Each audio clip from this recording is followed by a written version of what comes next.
My name is Elena, I'm 58 years old, and my own daughter thinks I'm poor. I earn $50,000 every month, but when she married into a rich family, she started hiding me. So when I met her husband's family for the first time, I decided to act like a poor, naive mother. And what happened that night broke my heart, but it also opened everyone's eyes.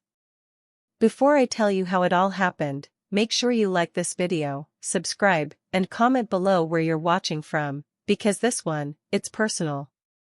You know, there's a specific kind of pain that comes from being invisible to the people who are supposed to see you most clearly.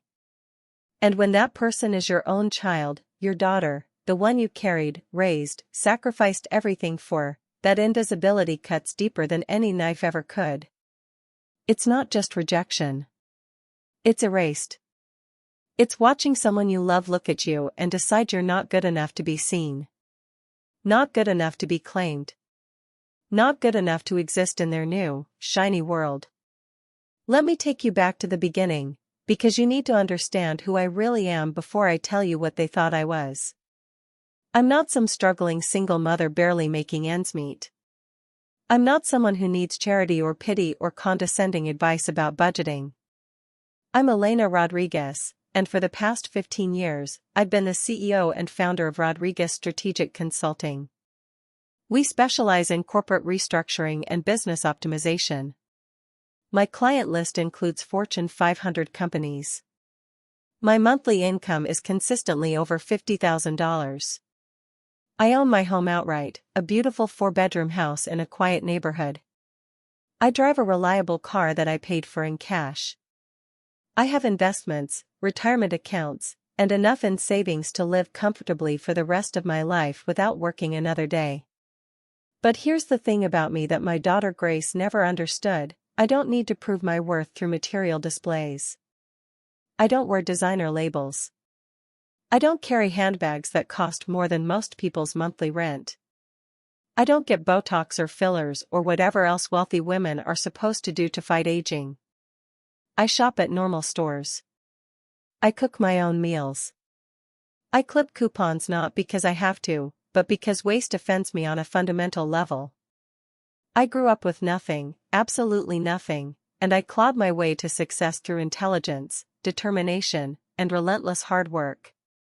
And when I finally made it, when I finally had money, I promised myself I would never forget where I came from. I would never become one of those people who measures human value by the price tags on their clothes. Grace grew up comfortable because of my success, but I never flaunted wealth. I wanted her to have a normal childhood. I wanted her to understand the value of things, to appreciate hard work, to treat people with respect regardless of their economic status. I sent her to good schools, yes. I made sure she had opportunities one never had. But I also made sure she understood that money was a tool, not an identity. Or at least, I thought I had taught her that. I thought I had raised her to see beneath surfaces, to value character over cash. But somewhere along the way, somewhere between her college graduation and her engagement to Matthew, my daughter looked at me and decided I was an embarrassment. It started subtly. Little comments here and there. Mom, do you really need to wear that old sweater? Mom, maybe you should update your wardrobe a bit. Mom, have you thought about going to a salon instead of cutting your own hair? I brushed it off at first. I thought she was just going through a phase, trying to establish her own identity separate from mine. Young women do that, right? They push back against their mothers as they figure out who they want to be. I told myself it was normal. I told myself it would pass. But then she met Matthew. Matthew Chen, whose family owns a chain of luxury hotels across 3 states. Matthew, who drives a different sports car every season. Matthew, whose mother wears diamonds to breakfast and considers anything under $500 affordable. Matthew, who is actually a decent young man, I'll give him that, but who comes from a world so completely foreign to the values I raised Grace with that I barely recognized my daughter anymore. The engagement happened fast. 6 months of dating and suddenly there was a ring on her finger that probably cost more than my first car. I was happy for her, genuinely happy, because despite everything, Matthew seemed to love her. He seemed kind. He seemed like he would treat her well. But Grace changed almost overnight. She stopped inviting me to meet his family. When I asked about wedding planning, she gave me vague answers. When I offered to help with costs, she actually laughed, not a warm laugh, but something sharp and uncomfortable, and said, "Mom, Matthew's family is handling everything. They're used to planning events of a certain caliber." A certain caliber. Those words echoed in my head for days. What did that mean? What caliber was I, in my daughter's eyes? What level had I failed to reach? The wedding was beautiful, I'll admit that. Held at one of the Chin family hotels, of course. 300 guests, most of whom I'd never met. A dress that Grace later told me cost $40,000. Flowers imported from Ecuador. A 12-piece orchestra. And me, sitting in the front row in my simple navy dress from Macy's, watching my daughter marry into a family that looked at me like I was a curiosity. A relic. Something quaint and out of place in their gilded world. At the reception, Matthew's mother, Victoria Chen, spoke to me exactly twice. Once to say, "How nice that you could make it," as if I were a distant acquaintance rather than the mother of the bride. And once to ask, in a tone dripping with false concern, "Are you managing all right on your own, dear? Grace mentioned you live quite modestly." I smiled and said I was doing just fine, thank you. But inside, something hardened. Inside, I understood with perfect clarity that my daughter had been painting a picture of me to these people. And it wasn't the true picture. It was a picture of someone small, someone struggling, someone to be pitied. The real confirmation came 6 months after the wedding. Grace and Matthew had settled into their new home, a sprawling mansion in the most exclusive gated community in the city, of course, purchased by his parents as a wedding gift. I'd been there once, briefly, and even then, Grace seemed nervous the entire time, hurrying me through rooms like she was afraid I might touch something or say something embarrassing. Our relationship had become strained, reduced to brief phone calls where she sounded distracted and uncomfortable. I missed my daughter. I missed the little girl who used to curl up next to me on the couch, who used to tell me everything, who used to look at me like I hung the moon. Then came the invitation. Or rather, the warning disguised as an invitation. Grace called me on a Tuesday evening.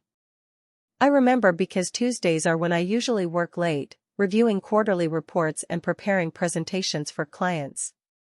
But I always answer when Grace calls, no matter what I'm doing. Because she's my daughter. Because I love her more than anything in this world, even when she hurts me. "Mom," she said, and I could hear the tension in her voice immediately. "Victoria and Robert want to have a formal dinner. To properly meet you. They're inviting you to their home this Saturday evening." My heart actually lifted for a moment. Finally, I thought. Finally, a chance to connect with my daughter's new family. A chance to show them who I really am. A chance to bridge this strange distance that had grown between Grace and me. "That's wonderful, sweetheart," I said warmly. "I'd love to." "Mom." She cut me off, and her voice dropped lower, almost a whisper. "Mom, please. I need you to understand something. Victoria and Robert, they're very particular people. They have certain expectations about how things should be. How people should present themselves." I felt something cold settle in my stomach. "What are you saying, Grace?" There was a long pause. I could hear her breathing on the other end of the line.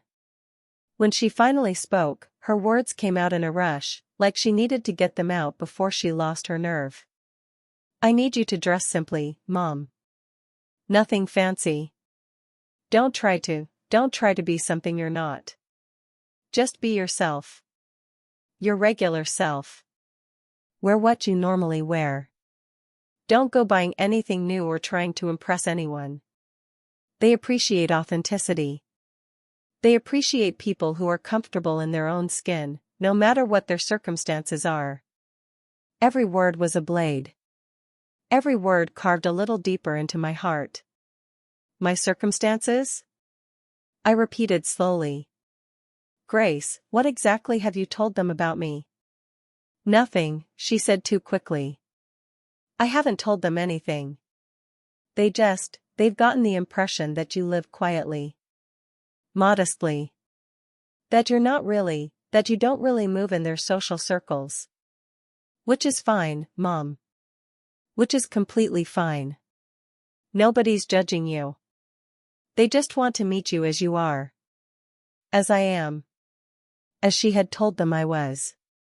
As she needed me to be so that her new life, her new identity, wouldn't be disturbed by the truth. I should have confronted her right then. I should have said, Grace, I earn more in a month than most families see in a year. I run a successful company. I am not what you've told them I am. But I didn't. Because I heard something else in her voice. I heard shame. I heard fear. I heard my daughter desperately trying to manage two worlds that she thought couldn't coexist. And I heard, beneath it all, the terrible realization that she was embarrassed of me. Not of anything I had done. Not of anything I had failed to achieve. But of the fact that I didn't perform wealth the way her new family did. That I didn't wear my success like armor. That I had the audacity to live simply by choice rather than necessity. So instead, I said quietly, I understand, sweetheart. I'll be there Saturday at 7. And don't worry, I'll be myself. Thank you, Mom, she said, and the relief in her voice made me want to cry. Thank you for understanding. I love you. I love you too, baby, I whispered. And then she was gone, back to her perfect house with her perfect husband and her perfect new family who had very particular expectations. I sat in my home office for a long time after that call, staring at the wall. The walls of my office are covered with framed achievements, my MBA from Stanford, awards from business organizations, photos of me speaking at conferences, a magazine cover from when I was featured in Entrepreneur Monthly as one of the top 50 female CEOs under 60. Grace had stood next to me when that photo was taken. She'd been so proud. Or at least, I thought she had been. When did things change? When did my success become something to hide rather than celebrate? When had my daughter looked at me and decided that her story sounded better if I was poor? That's when the idea came to me. It came fully formed, like it had been waiting in the back of my mind all along. If Grace needed me to be poor, if her in-laws expected me to struggling, simple woman who barely understood their world, then that's exactly what I would give them. Not to humiliate Grace, God, no, I would never intentionally hurt my daughter. But to hold up a mirror. To show everyone in that room, including Grace, exactly what they were doing. Exactly how they were treating someone they believed to be beneath them. Exactly what their particular expectations really meant. I would give them the performance they were expecting. And then I would tear it down.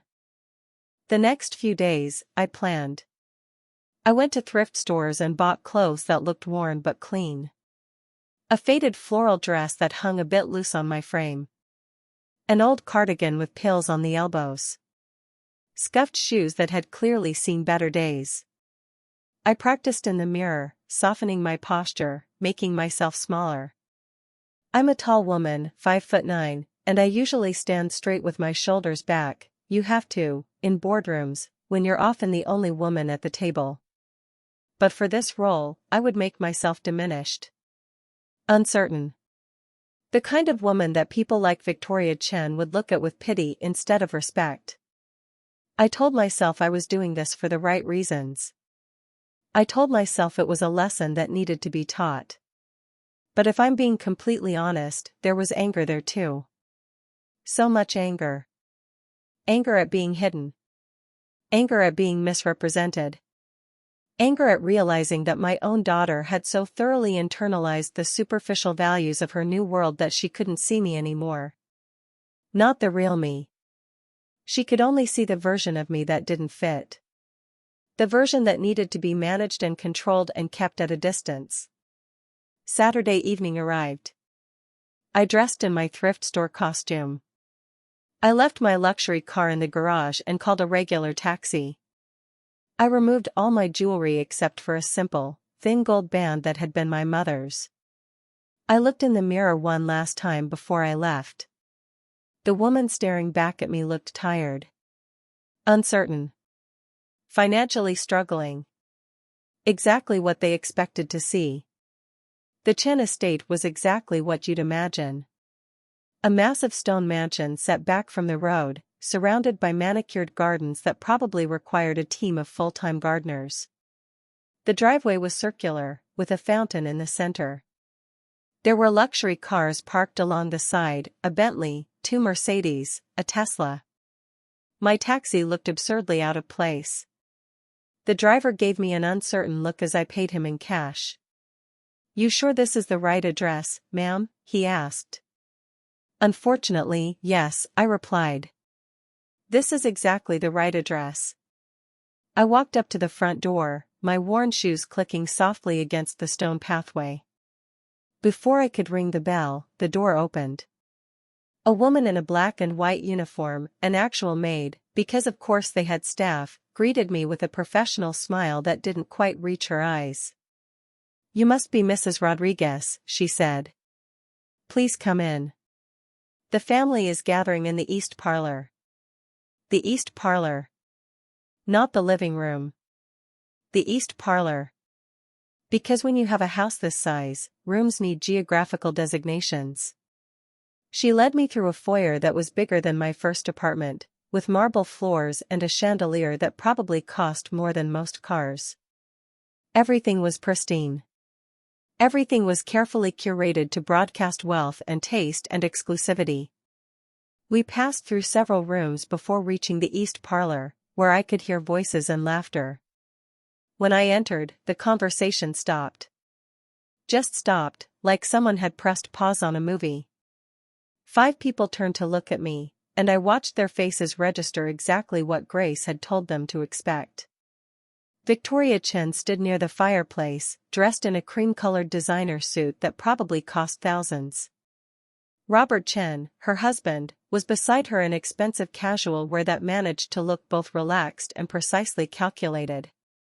There was another couple I didn't recognize, friends or extended family, I assumed. And there was Matthew, looking genuinely warm, standing next to Grace. My daughter. My beautiful daughter in a silk dress and heels, with her hair professionally styled and makeup perfectly applied. She looked like she belonged in this room. She looked like she had been born to stand on marble floors and sip wine from crystal glasses. And when our eyes met, I saw the flash of pain cross her face. Guilt. Shame. Love. All mixed together in an expression that nearly broke my resolve. "Mom," she said softly, moving toward me. "You made it." "Of course I made it, sweetheart," I said, and I made my voice a little uncertain, a little overwhelmed. "This house it's very beautiful. I hope I'm not late." The taxi driver had a bit of trouble finding the address. "A taxi." Victoria Chen stepped forward, and her voice was silk over steel. "Oh dear, you took a taxi all the way out here? Grace, darling, you should have arranged for a car to pick up your mother." The way she said your mother, like it was both an acknowledgement and a subtle distancing, as if she wanted to make clear that while I was Grace's mother, I was not part of their family. "I didn't want to be in any trouble," I said, clutching my old purse a little tighter. "I'm used to taxis. They're quite affordable." "How economical of you," Victoria said, and I heard the judgment wrapped in false praise. "Robert, dear, come meet Grace's mother." Robert Chen approached with his hand extended. His handshake was firm but brief, and his eyes swept over my appearance with the kind of assessment that businesspeople do instinctively. I know that look. I've given that look 1,000 times in meetings, sizing up whether someone is a player or a pawn. He had already decided which I was. Lovely to finally meet you, Mrs. Rodriguez, he said. Grace has told us you lead a very simple life. Simple. That word again. The word Grace had used. The word that really meant poor but sounded more polite. I suppose I do, I replied, smiling softly. I've never needed much. Just enough to get by, you know. As long as Grace was taken care of, that's all that mattered to me. I saw Matthew wince slightly. He was uncomfortable. Good. He should be. What admirable priorities, the other woman in the room chimed in. Victoria introduced her as Catherine, a family friend. It's so important to live within one's means. So many people try to present themselves as something they're not, don't you think? The irony was so thick I could have choked on it. Here I was, literally presenting myself as something I wasn't, and she was praising me for authenticity. Please, sit down, Victoria gestured to a chair that was clearly the least expensive seat in the room, an antique side chair rather than the plush armchairs everyone else occupied. Can we get you something to drink? We have wine, cocktails, sparkling water. Just water would be lovely, thank you, I said, settling into the chair. I'm not really much of a drinker. How sensible, Victoria said, and I caught the exchange of glances between her and Catherine. A look that said, see? Just as we thought. Grace sat down next to Matthew on a love seat across from me. She looked miserable, and I felt a stab of guilt. But I pushed it down. This needed to happen. She needed to see this. The maid brought me water in a simple glass while everyone else had crystal stemware with various expensive beverages. The next 20 minutes were a masterclass in subtle condescension. They asked me questions, but the questions were designed to confirm what they already believed. What do you do for work, Mrs. Rodriguez? Robert asked. Oh, I do consulting work, I said vaguely. Nothing too exciting. Just helping businesses with various things. It keeps me busy. How industrious. Victoria exclaimed. It's so important to stay active, especially at your age. One hears such terrible stories about people who retire and just waste away. You must be, what, in your early 60s? 58, I said quietly. Oh. Well, you look wonderful for your age. Very natural. The way she said natural made it clear she meant unstylish or unkempt. I always say, not everyone needs Botox and fillers. Some women wear their age with dignity. Dignity. As if aging without cosmetic intervention was something to be pitied rather than respected. Catherine leaned forward with an expression of exaggerated interest. And where do you live, Mrs. Rodriguez? I have a small house across town, I said. Nothing fancy. Just enough space for me. How cozy, she replied. I always think smaller homes must be so much easier to maintain. Less to clean, fewer rooms to heat. Very practical. Robert nodded along. Real estate prices have become absolutely absurd. Frankly, I think people who choose to live modestly are often happier. All this pressure to keep up appearances, to have the biggest house and the newest car, it's exhausting. There's something to be said for living simply. The profound hypocrisy of a man sitting in a mansion worth millions, wearing a watch that cost more than most annual salaries, praising simple living was almost too much. I bit the inside of my cheek to keep from responding the way I wanted to. Grace was always a simple girl too, Victoria said, looking at my daughter with what I can only describe as possessive affection. Before she met Matthew, of course. But we've been helping her adjust to a different lifestyle. It's been quite a transformation, hasn't it, darling? Grace's face had gone pale. Victoria, I don't think. Oh, don't be modest, dear. You've come so far. The way you carry yourself now, the way you dress, your understanding of social etiquette, you're like a completely different person. Matthew's father and I are so proud of the work you put in. The work.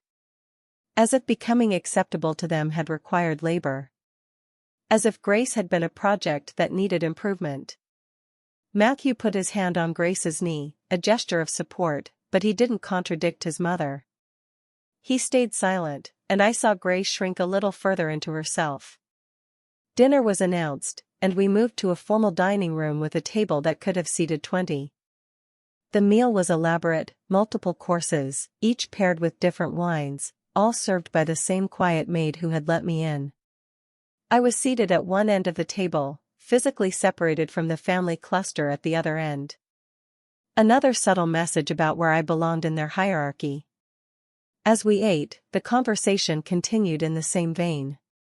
They spoke about their recent vacation to the Maldives. About the charity gala they were planning. About the new hotel property they were developing in Hawaii. And periodically, they would turn to me with questions that felt like little tests. "Do you travel much, Mrs. Rodriguez?" Catherine asked. "Not really," I replied. "I've always thought it was more important to save money for the future, you know. Never know when you might need it." "How prudent," Robert said. "Though I must say, travel is quite educational. It broadens the mind. But I suppose if finances are tight, it makes sense to prioritize." "Have you thought about retirement planning?" Victoria asked, and her tone shifted to something almost pitying. "I know it can be difficult for people in your position to set aside money for later years. There are some wonderful programs for seniors that can help." "Mom is fine," Grace finally interjected, her voice tight. "She doesn't need." "Darling, I'm sure your mother appreciates the concern," Victoria said smoothly. "We're just thinking about her well-being. That's what family does. We look after each other." Family. She was calling me family while simultaneously making it clear I was not their equal. I was the charity case. The one to be looked after. The one to be managed. The anger that had been simmering in my chest was starting to boil. But I kept my face neutral, my voice soft, my posture small. "Not yet. Not quite yet." After dinner, we returned to the parlor for coffee and dessert. That's when Victoria made her move.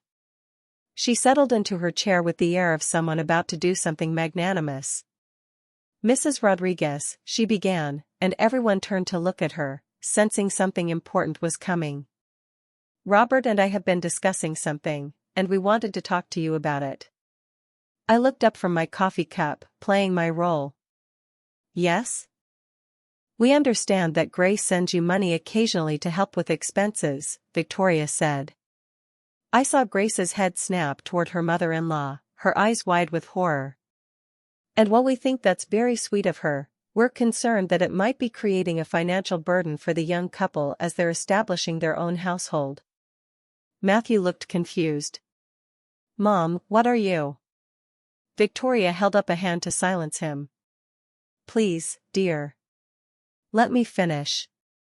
She turned back to me with a smile that didn't reach her eyes.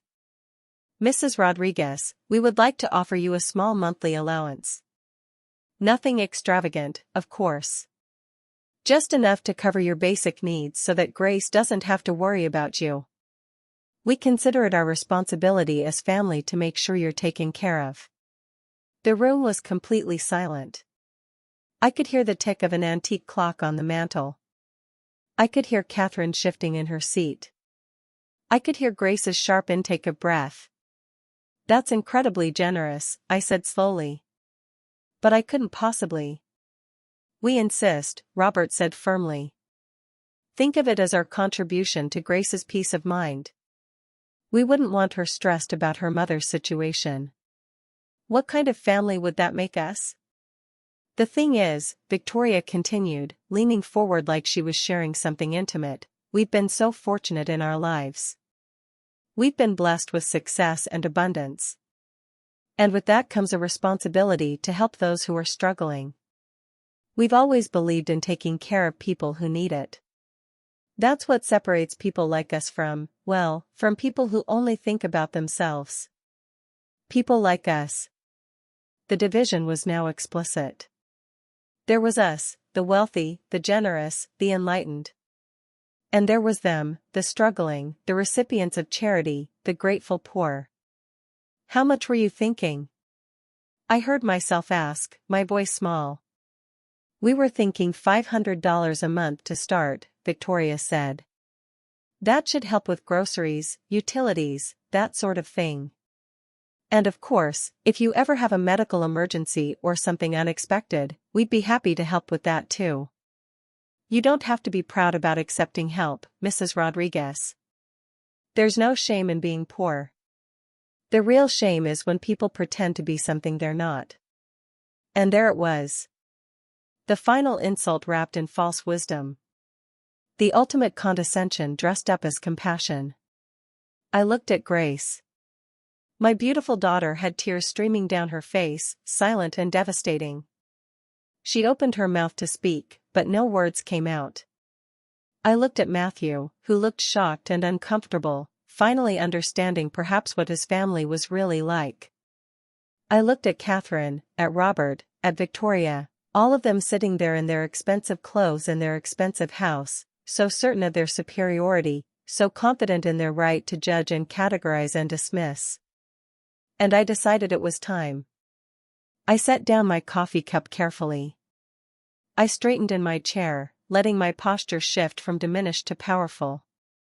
I let the mask slip from my face, and I watched them register the change in real time, the confusion, the uncertainty, the first flickers of doubt.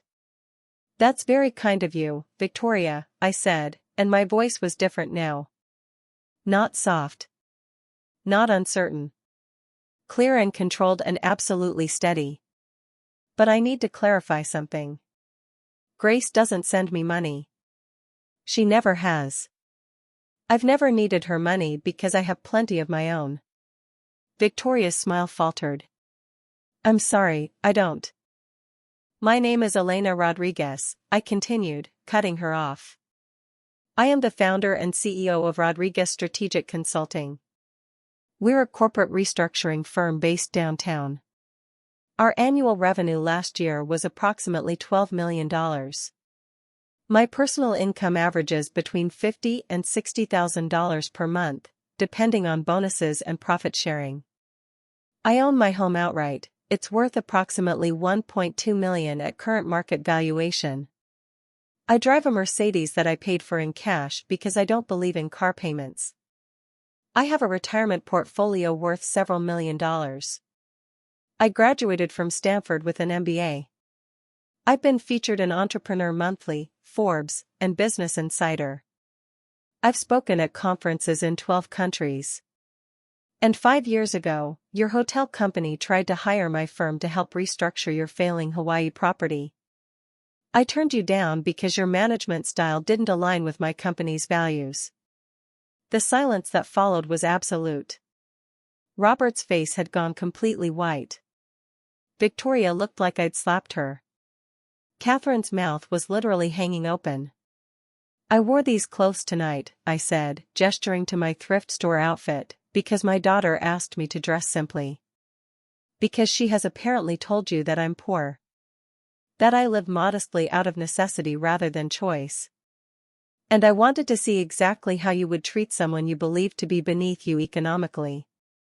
I wanted to see what kind of family my daughter had married into. What kind of person you really are when you think you're dealing with someone who can't fight back. I stood up, and everyone else remained frozen in their seats. For the past 2 hours, you have spoken to me with barely concealed pity and condescension. You have made assumptions about my intelligence, my choices, my life. You have offered me charity while simultaneously congratulating yourselves on your own generosity. You have treated me like a burden, like a problem to be solved, like someone to be managed and controlled. And you did all of this while praising yourselves for being kind to the less fortunate. I reached into my old purse and pulled out my wallet.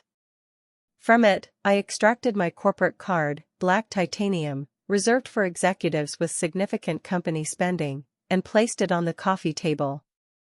Then I pulled out my driver's license and set it next to the card. Then my business card, embossed with my name and title. "You can verify all of this if you'd like," I said calmly. "Call my office. Google my name. Look up my company. I'm not hard to find." Robert was the first to move, leaning forward to pick up the business card with a shaking hand. He stared at it like it might disappear. "But you look like..." Victoria started, then seemed to realize there was no good way to finish that sentence. "I look like what?" I asked, and now there was steel in my voice. "I look poor. I look like someone who doesn't matter. I look like someone you can dismiss and patronize and offer table scraps to while patting yourself on the back for being so charitable?" "This isn't possible," Catherine whispered. "You can't be." Grace said. What did Grace say? I turned to my daughter, and my voice softened slightly because despite everything, she's still my child. "What did you tell them, sweetheart?" Grace was sobbing now, her hands covering her face. Matthew had his arm around her, and he was looking at me with something like awe and horror mixed together. "I didn't." Grace choked out. "I didn't tell them you were poor. I just didn't correct them when they assumed. They saw how you dress and where you live and they just assumed, and I let them because you were ashamed of me," I finished quietly. "Not because I failed. Not because I didn't achieve enough. But because I don't perform my success the way they do. Because I don't wear my wealth like a costume. Because I choose to live simply even though I don't have to. And that didn't fit the narrative of your new life." "I'm so sorry," Grace sobbed. "Mom, I'm so sorry. I didn't realize what I was doing. I didn't realize how it would." "You let them offer me charity," I said, and now my voice was shaking with the anger I'd been holding back all night. "You sat there and let them offer me $500 a month like I was some kind of project. And you didn't say a word." "I tried. Not hard enough." The words came out sharper than I intended, and Grace flinched. "Not nearly hard enough, Grace. Because if you had tried, if you had actually stood up for me, you would have told them the truth. You would have said, actually, my mother is incredibly successful. She's brilliant and accomplished and she's lived simply because those are her values, not her limitations. But you didn't. You let them believe I was poor because somewhere along the way, you started believing that wealth only counts if it's visible. That success only matters if you display it. That I only matter if I fit into their world." I turned back to Victoria and Robert, who were both still staring at the business card like it might reveal itself to be a forgery. "Let me tell you something about true wealth," I said, and my voice was cold now, all the warmth drained out. "Money can buy houses and handbags and all the designer labels you can fit in your closet. But I will never buy a class. It will never buy genuine kindness. It will never buy the ability to see human beings as equals regardless of what they're wearing or what kind of car they drive. You two have spent your entire lives accumulating wealth and status, and yet you're fundamentally poor where it matters most." "Now wait just a minute," Robert started to stand. "Sit down," I said, and the command in my voice made him freeze. "I'm not finished. You pride yourselves on your charity work, I'm sure. You probably go to galas and write big checks and feel wonderful about yourselves. But charity isn't about making yourself feel generous. Real generosity, real kindness, happens when you treat everyone with respect regardless of what they can do for you. Regardless of whether they're wearing Gucci or Goodwill. You failed that test tonight. You failed spectacularly." I picked up my purse and moved toward the door. Grace stood up, reaching for me. "Mom, please. Please don't leave like this. Let me explain." I stopped and turned to look at my daughter. Really look at her. And despite the anger, despite the hurt, I saw the little girl she used to be. The one who would hold my hand walking to school. The one who would tell me I was the smartest, strongest, best mom in the world. That girl was still in there somewhere, buried under designer clothes and the desperate need to belong. Grace, I said quietly. I love you. I will always love you. You are my daughter and nothing will ever change that. But tonight you broke my heart. Not because you're wealthy now. Not because you married into money. But because you were so busy trying to fit into their world that you forgot where you came from. You forgot who I am. You forgot who you are. I know, she whispered. I know, and I'm so sorry. I need you to understand something, I continued. I don't need their approval. I don't need their charity. I don't need their anything. What I needed was for my daughter to stand beside me, to see me, to respect the choices I've made about how to live my life. And you didn't do that. You hid me instead. Matthew finally spoke up. His voice was quiet but clear. Mrs. Rodriguez, I didn't know. I swear I didn't know any of this. My parents, they make assumptions. They judge people. I've tried to call them out on it before but He looked at his mother, and there was disappointment in his eyes. I should have tried harder. I should have defended you tonight. I'm sorry. At least you have the decency to apologize, I said. That's more than your parents have managed. Victoria had finally found her voice, though it came out strangled and defensive. We were trying to help. We were only trying to be kind. How were we supposed to know? How were you supposed to know? I interrupted her, and my laugh was bitter. How about by not making assumptions in the first place? How about by treating people with respect regardless of what you think their economic situation is? How about by understanding that a person's worth has nothing to do with the labels on their clothing? I took a step closer to Victoria, and I watched her actually shrink back in her chair. You want to know the really sad part? I continued. If I actually had been poor, if I actually had been struggling to make ends meet, your behavior tonight would have been just as disgusting. Maybe even more so. Because you weren't being kind. You were being condescending. There's a massive difference between genuine compassion and the performance of generosity. You were performing. You were demonstrating your superiority by offering scraps to someone you deemed inferior. That's not kindness. That's cruelty dressed up in expensive clothes. Robert finally managed to speak, and his voice had lost all its earlier confidence. Miss Rodriguez, I mean, Mrs. Rodriguez, Ms. Rodriguez. Elena is fine, I said dryly. Since we're apparently family now. Elena, he said, and he had the grace to look genuinely uncomfortable. I apologize. We made assumptions that were inappropriate. We should have gotten to know you before forming any opinions. You should have treated me with respect even if those assumptions had been correct, I countered. That's the point you're still missing, Robert. The problem isn't that you were wrong about my financial situation. The problem is that you thought my financial situation gave you the right to treat me as less than.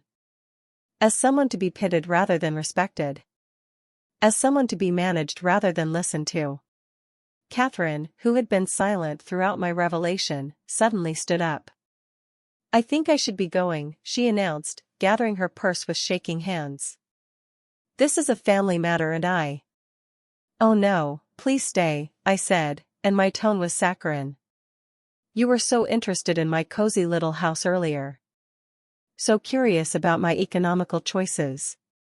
Don't you want to hear more about my life now that you know the full picture? Or is it only interesting when you think you're superior to it? Catherine's face flushed red, and she fled the room without another word. I heard the front door close a moment later. The silence that settled over the remaining group was heavy and uncomfortable. Victoria was staring at her hands, her carefully maintained composure finally cracking. Robert kept glancing between the business card and me, like he was trying to reconcile the two images. Matthew had both arms around Grace now, who was still crying quietly.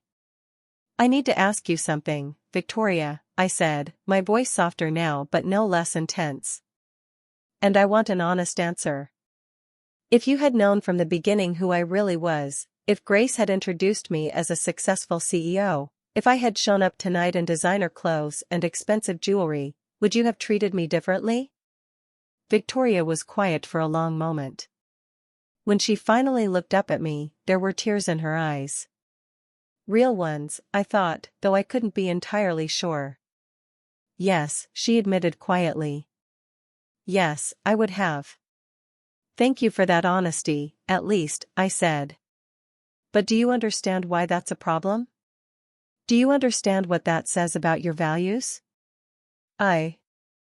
Victoria's voice cracked. "I thought I was a good person. I thought we were good people. We donate to charity. We support causes. We employ dozens of people. We've built a business that provides for many families. And all of that is admirable," I acknowledged. "But none of it matters if you only extend respect to people you consider your equals or superiors. Being a good person isn't about what you do when someone might benefit you. It's about how you treat people when you think they have nothing to offer you. When you think they're beneath you. That's the real test of character." I turned to Grace, who had finally stopped sobbing but looked utterly devastated. "Baby, come here." She hesitated, then crossed the room to stand in front of me. Up close, I could see how much she'd changed in the past year. The subtle makeup, the perfectly styled hair, the designer dress that probably cost more than she used to spend on clothes in 6 months. She looked beautiful. She looked elegant. She looked like a stranger. "Do you remember what I used to tell you when you were little?" I asked gently. "When the other kids would make fun of your second-hand clothes or the fact that we didn't have the newest toys?" Grace nodded, fresh tears spilling down her cheeks. "You said that things don't make a person valuable. That kindness and intelligence and integrity are worth more than any possession. And do you still believe that?" "I thought I did," she whispered. "But somewhere along the way, I started believing that if I didn't look the part, people wouldn't take me seriously. That if I didn't fit in, I wouldn't belong. And I guess I started thinking the same thing about you. That if they knew you lived simply, they wouldn't respect you. They wouldn't respect me by extension. I was protecting myself, not you. And that makes it so much worse." "Yes," I agreed. "It does make it worse. Because you threw me under the bus to save your own social standing. You let them believe a false narrative because it was easier than standing up for the truth. Easier than standing up for me." "I know," Grace said, her voice breaking. "And I hate myself for it. Mom, I hate what I've become. I look at myself in the mirror and I don't recognize who I am anymore. I've been so focused on fitting into Matthew's world that I lost sight of everything you taught me. Everything that actually matters." I reached out and cupped her face in my hands, the way I used to when she was a little girl with scraped knees and hurt feelings. "Then remember," I said firmly. "Remember who you are. Remember where you come from. There is nothing wrong with wealth, Grace. There is nothing wrong with enjoying nice things or living comfortably. But the moment you start measuring human worth by bank accounts and brand names, you've lost something essential. You've lost your humanity." "How do I fix this?" she asked desperately. "How do I make this right?" "You start by being honest," I said. "With them. With yourself. With everyone. You stop hiding who I am. You stop hiding who you are. And you make a choice about what kind of person you want to be going forward. Do you want to be someone who judges and divides and performs superiority? Or do you want to be someone who sees people, really sees them, regardless of what they're wearing or where they live? Grace grabbed my hands, holding them tight. The second one. I want to be like you. I want to be the person you raised me to be. Then prove it, I said quietly. Not to me. To yourself. I turned back to Victoria and Robert, who had been watching this exchange with unreadable expressions. I'm going to leave now, I announced. I've said what I came to say. But before I go, I want to make something very clear. Grace is my daughter, and I love her unconditionally. Matthew seems like a decent young man, and I believe he loves her. But you two need to understand that if you continue to treat people the way you treated me tonight, with judgment and condescension and barely concealed contempt, you're going to poison your own family. You're going to create a world where everyone is constantly performing, constantly trying to prove their worth, constantly afraid of being judged insufficient. Is that really what you want? Robert stood up slowly. He looked older suddenly, diminished. No, he said quietly. That's not what I want. Elena, we were wrong. Profoundly wrong. I don't expect you to forgive us, but I want you to know that I heard what you said. I heard all of it. Good, I replied. Then maybe something positive can come from this disaster of an evening. Victoria stood as well, and when she spoke, her voice was small and uncertain, nothing like the confident, commanding tone she'd used earlier. I've spent my whole life building walls, she said. Walls to keep certain people in and other people out. Walls to protect my family's status and reputation. And I taught my children to build those same walls. I thought I was preparing them for success. But I think I was actually teaching them to be cruel. Yes, I said simply. You were. She flinched at the bluntness, but she didn't argue. Is there any way you might consider giving us another chance? Starting over? Let us prove that we can be better than what you saw tonight. I looked at her for a long moment, considering.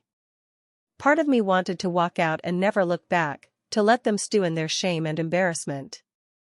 But another part of me, the part that raised Grace, the part that believes in redemption and growth, couldn't quite give up on them yet. That depends, I said slowly.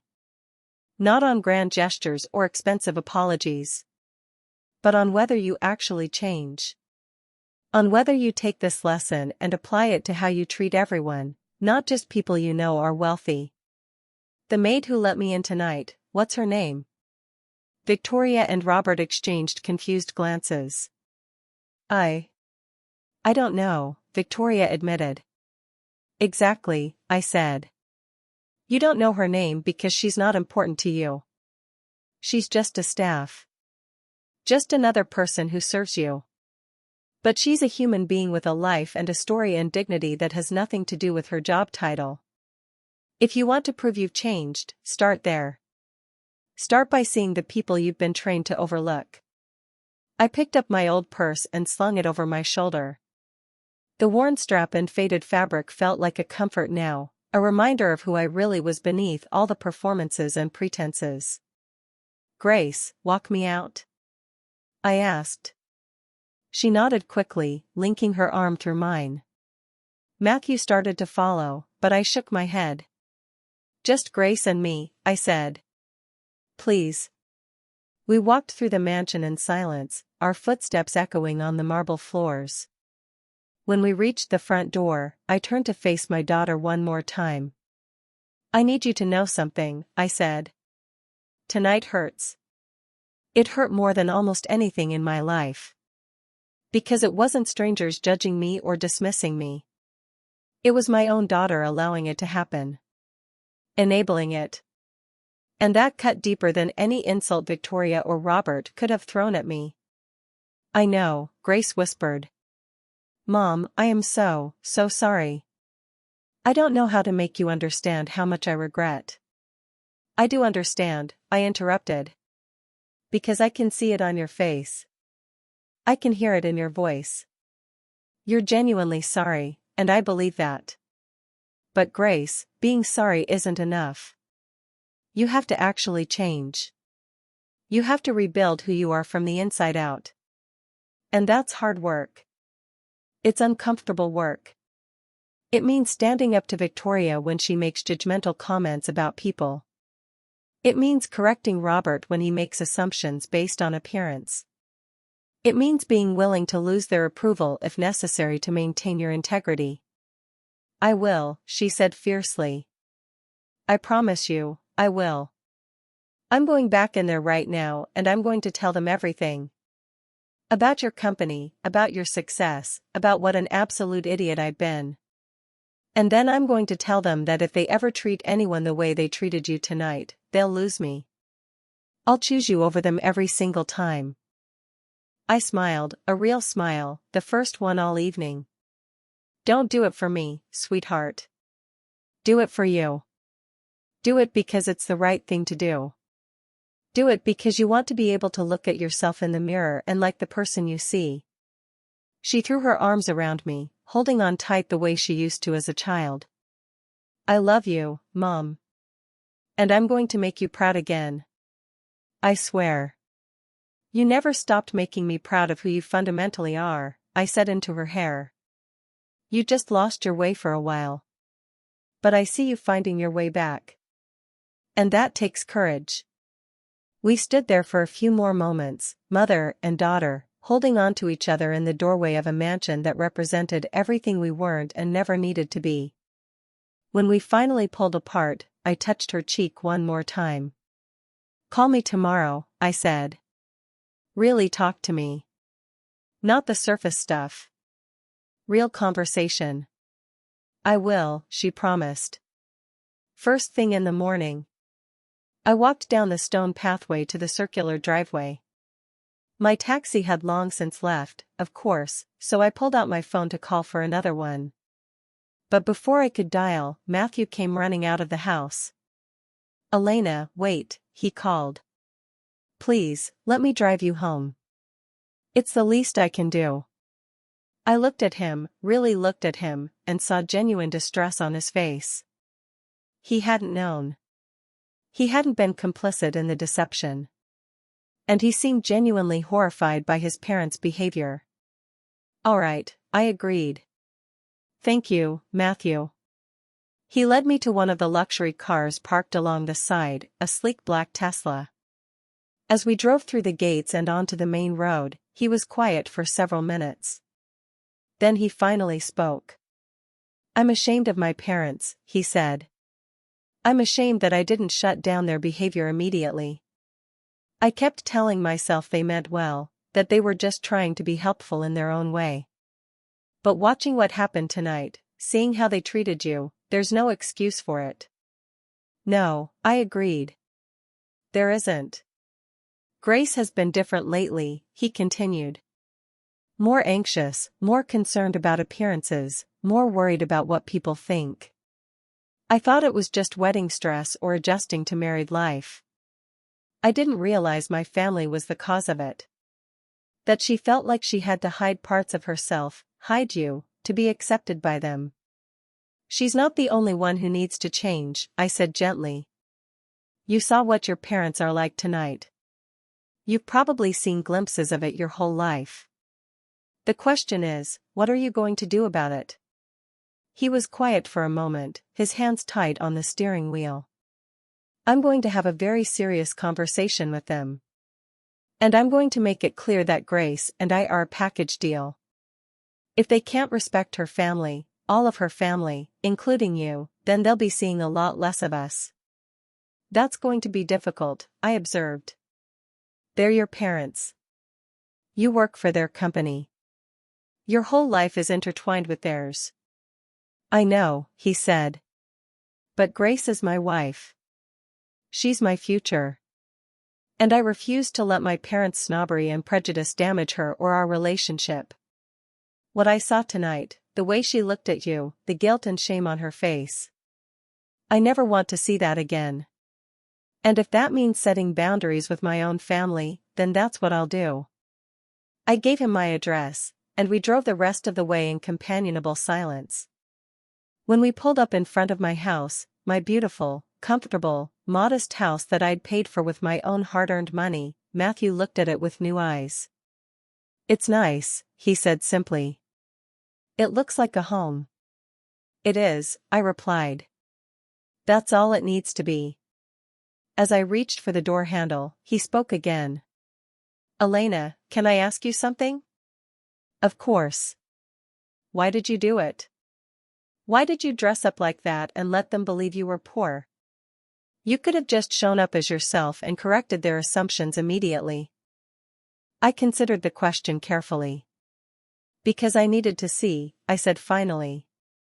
"I needed to see who they really were when they thought I couldn't fight back. When they thought I was powerless.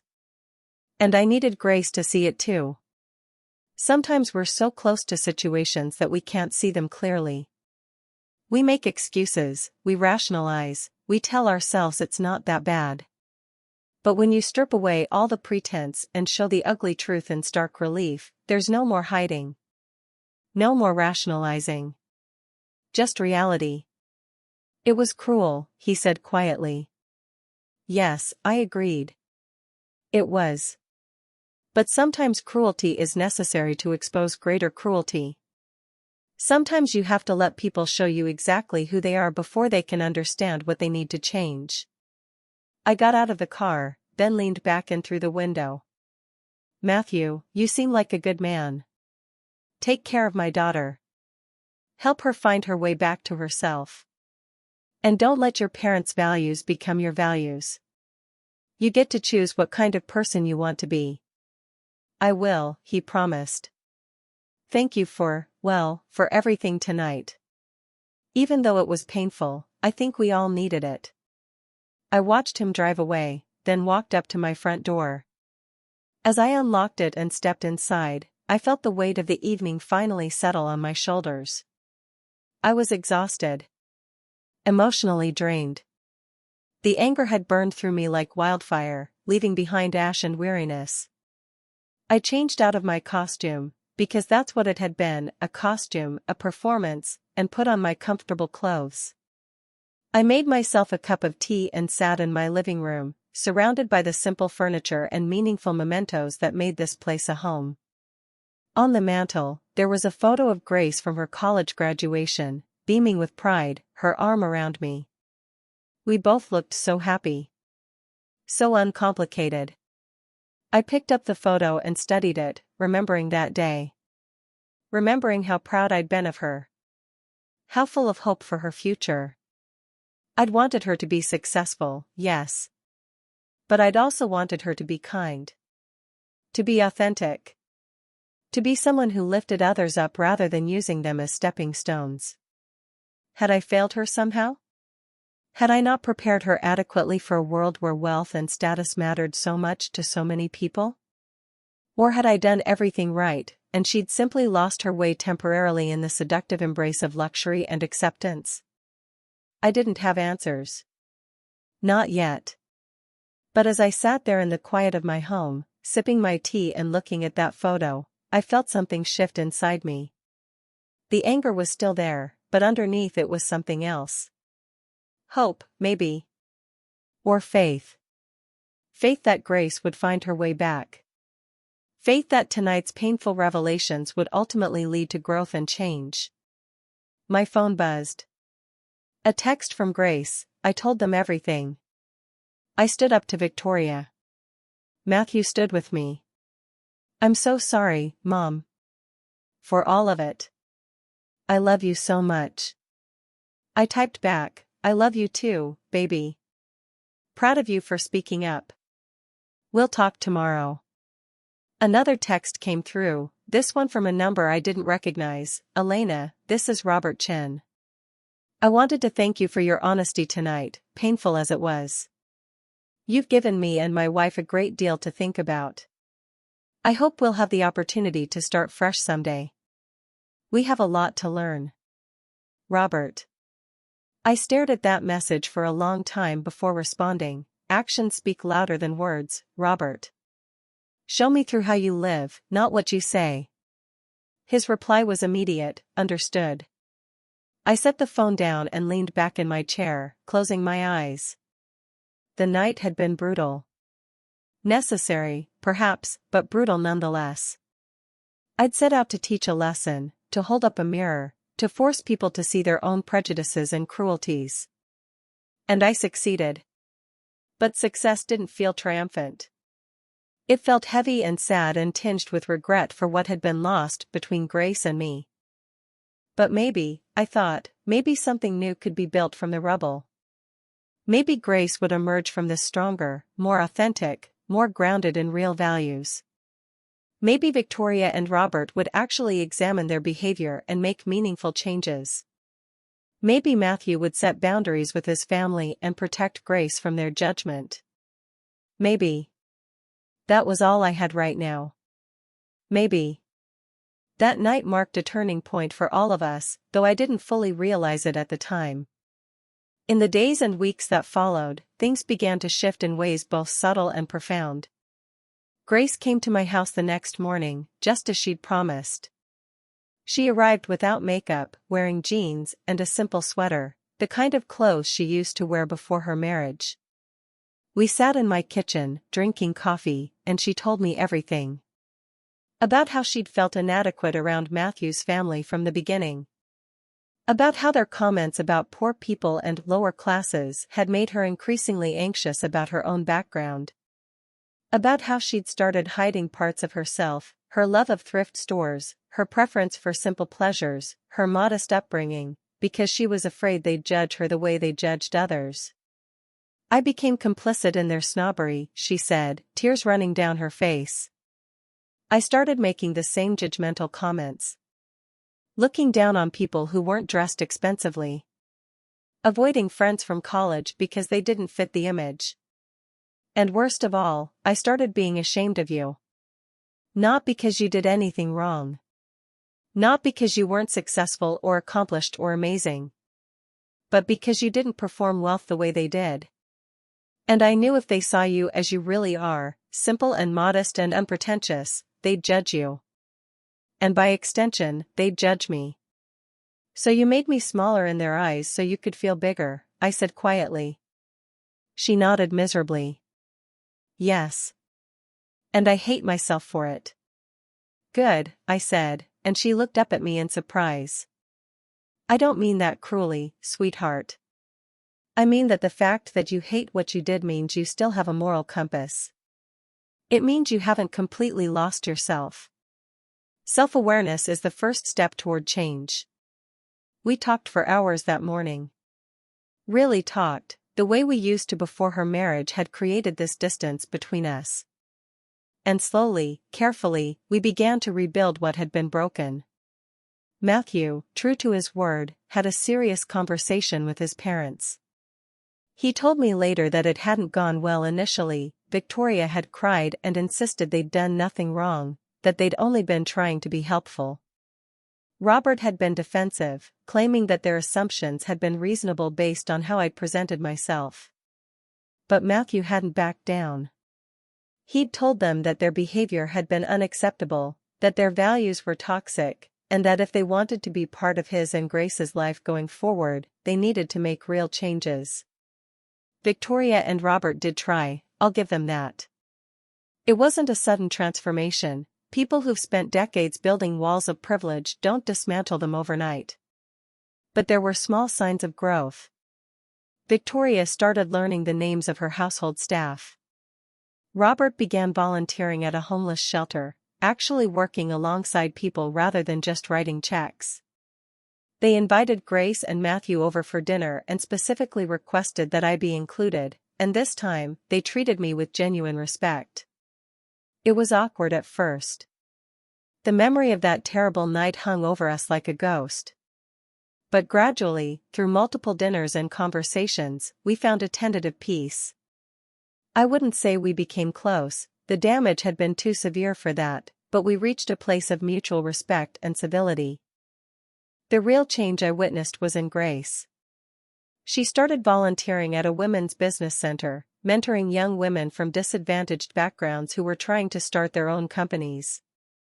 She reconnected with old friends she'd dropped. She donated most of her expensive wardrobe and started dressing in a way that felt authentic to her rather than performative.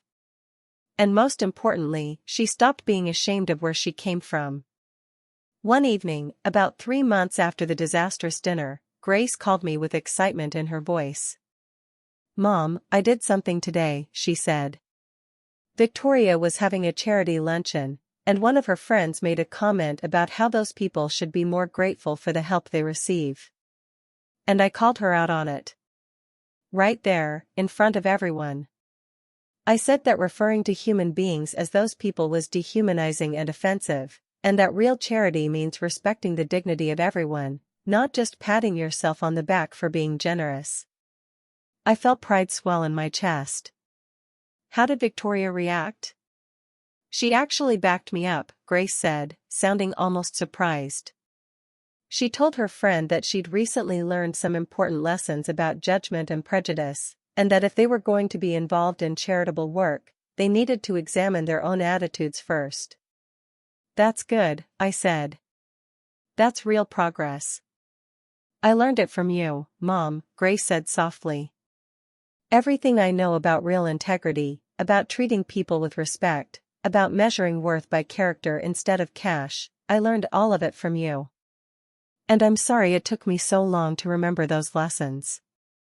I'm sorry I ever forgot them in the first place. You're remembering them now, I replied. That's what matters. Looking back now, from the distance of time and perspective, I can see that night for what it really was. Not just a confrontation or a lesson or an act of revenge, though it contained elements of all those things. It was a reckoning. A moment where all the unspoken tensions, hidden shames, and buried hypocrisies were dragged into the light and forced to be acknowledged. Was I wrong to set up that situation the way I did? To deliberately dress as a poor woman and allow Victoria and Robert to reveal their true colors? Maybe.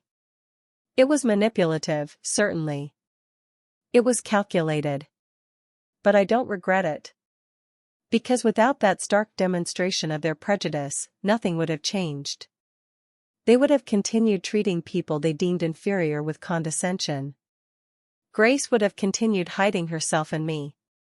And I would have continued being erased from my daughter's new life. Sometimes growth requires pain. Sometimes people need to see themselves at their worst before they can commit to being better. And sometimes love means holding up a mirror, even when the reflection is ugly. That night, I proved something, not to them, but to myself. I proved that I don't need external validation of my worth. I don't need designer clothes or luxury cars or mansion estates to justify my existence. I don't need people like Victoria and Robert to approve of me or my choices. I am who I am, successful, accomplished, and most importantly, true to my values. And that's enough. That has always been enough. I also proved something else, something I hope Grace will carry with her for the rest of her life, that real power doesn't scream. It doesn't need to announce itself or demand recognition. Real power is quiet, confident, and unshakable. It's knowing your worth so deeply that other people's opinions can't diminish it. It's being so secure in your identity that you don't need to perform or pretend or prove anything to anyone. True power simply shows up and speaks truth when it must. And the truth I spoke that night was simple: money can buy houses and handbags and all the trappings of success. But I will never buy a class. It will never buy genuine kindness. It will never buy the ability to see every human being as worthy of respect and dignity, regardless of their economic circumstances. Never judge someone by how simple they live. Never assume that modest means poor, or that poor means lesser. Never confuse the performance of wealth with actual worth. Because sometimes the richest hearts wear the humblest clothes. Sometimes the most successful people are the ones who have nothing left to prove. Sometimes the wisest choice is to live simply, not because you have to, but because you understand that accumulating things will never fill the empty spaces that can only be filled with love, connection, and authentic living. I hope Grace has learned that lesson now. I hope she teaches it to her own children someday. I hope Victoria and Robert continue their journey toward genuine compassion and away from performative charity. And I hope that anyone hearing this story will examine their own biases, their own judgments, their own assumptions about what makes a person valuable. Because at the end of the day, we're all just human beings trying to navigate this complicated world. And the only thing that truly matters is how we treat each other along the way. Everything else, the money, the status, the appearances, the possessions, all of it is just noise. Just a distraction from what's real. And what's real is love. Connection. Kindness. Integrity. Respect. Those are the things worth building a life around.